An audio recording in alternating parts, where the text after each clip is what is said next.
And we're starting this card off with a bang, man. We got Tagir Ulanbekov taking on Clayton Carpenter, 125-pound division, two awesome fighters. I mean, man, imagine if they actually cut this flyweight weight class. There's been so many sick fights at flyweight since all that talk had happened, and we can get too fat, sloppy heavyweights that don't know how to fight, but people don't want to watch these flyweights who are awesome. So I'm super excited for this fight. First fight of the night, and we got a great matchup. Tagir Ulanbekov, Clayton Carpenter. Clayton Carpenter, the guy's young and he needs to get experience. This is a big step up really quick, but I think he has the potential to be an elite fighter. I mean, he's a good athlete. I wouldn't say he's a great athlete, but maximizes his athletic ability. He comes in amazing shape and explosive. He's big for the weight class and moves well on the feet. He closes the distance fast. He has a good lead hook. He has a lead hook rear cross or overhand combination he goes to. Good head movement. He's good at slipping punches, returning with counters. And he'll throw heavy kicks too. His leg kicks are nice. He has a slick head kick. I wouldn't classify him as the best stand-up fighter. I feel like technical pot shotters, people who can throw shots down the middle and move, maybe could give him a little bit of problems. But Carpenter's durable, and his head kicks are dangerous. He has a head kick knockout. He throws heat with his hands, and he's usually able to use his striking to get it to the ground, which is where he wants to be.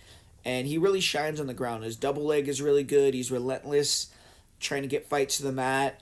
Sometimes he doesn't set his takedowns up the greatest, but he's been able to take down almost everyone he's fought. And when he gets top control, he has good ground and pound. He's aggressive with jiu-jitsu. His submission game is slick. And if he gets your back, his rear naked choke game is on point. We saw Juan Camilo Ronderas. He was actually able to surprise Clayton Carpenter with the takedown of his own, but Carpenter showed his jiu-jitsu chops off his back as well. He locked in a nice triangle armbar, used that to eventually sweep the top position and eventually find the submission from there. So he's a dangerous grappler. He's big for the division. He has a wrestling jiu-jitsu blend. He has solid cardio. He's never faced a fighter like Tagir, though, who has a really good front choke game and kind of figuring out how to close the distance and make it more of a grappling match, but also avoid the submission threats of Tagir is what Carpenter has to do to beat him.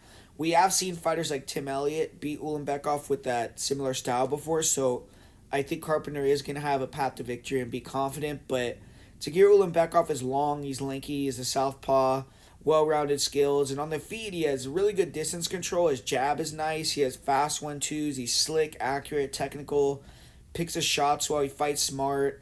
He has power, and he just needs to be precise, so he doesn't let go often. He's patient, and I think he's a difficult style matchup for Carpenter on the feet. Like I said, I think Carpenter will struggle versus precision strikers with good footwork and good distance control, and that's kind of what Tagir brings. But defensively, he does float his chin, so I have seen him get clipped a couple times, and he needs to respect the ability Carpenter has to close the distance quickly. And I think he has to be careful ducking his head how he does in this fight certain points, because the head kick from Carpenter could land. But overall, Tagir is probably the better striker. And Tagir has solid wrestling. He can take fighters down against the cage. He has really good back takes. He was able to take Cody Durden down multiple times, and he's taken down all 5 of his UFC opponents. His choke game is solid. He has a good rear naked chokes, good guillotines. Takedown defense is good, and he's good at bouncing back up after being taken down. He's good at that, but conditioning is on point. I think he could have an edge in the conditioning versus Carpenter just due to being in higher level fights. And he's been training with Islam Umar for this camp, so his wrestling offense and defense is probably on point. He does have a lot of pressure to kick off the night right, though.